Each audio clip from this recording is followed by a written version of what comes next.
Ted Bundy. He's one of the most infamous serial killers of all time.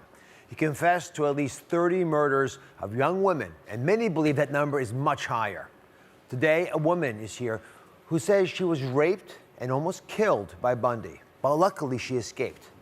But first, did you know Ted Bundy was also married for a time and is believed to have fathered a daughter? What do we know about Ted Bundy's wife and daughter today? It's been 30 years since he was executed, but Ted Bundy's story continues to fascinate the world. Yes, I intend to complete my legal education and become a lawyer and be a damn good lawyer. Boyishly handsome, clean-cut, and charming. That was the image that notorious serial killer Ted Bundy projected, and may be one reason he was so skillful at luring victims and evading law enforcement. Bundy's targets? Attractive young women with dark, straight hair parted in the middle. His strategy? Gain trust by feigning weakness or as an authority figure. Then, once in control, violently assault, rape, and murder the victim. He would sever heads, collect body parts, even have sex with the corpses. Bundy's sex-killing spree covered Washington State, Idaho, Colorado, California, Oregon, and Utah, where he was first arrested in 1975. But as authorities slowly began to untangle his ghastly web of murder and deception, he escaped twice.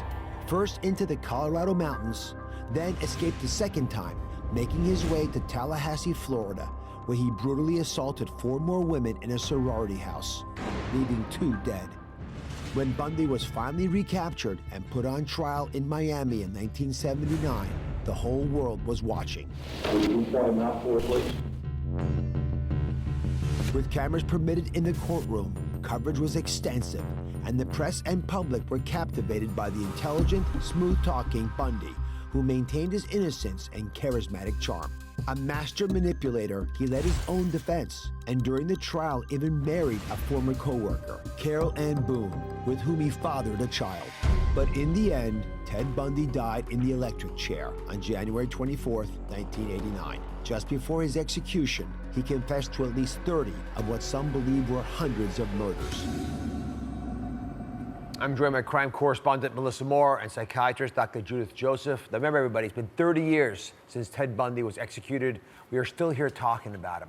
What is it, Dr. Joseph, that so fascinates us about this man? He is fascinating, and here's why.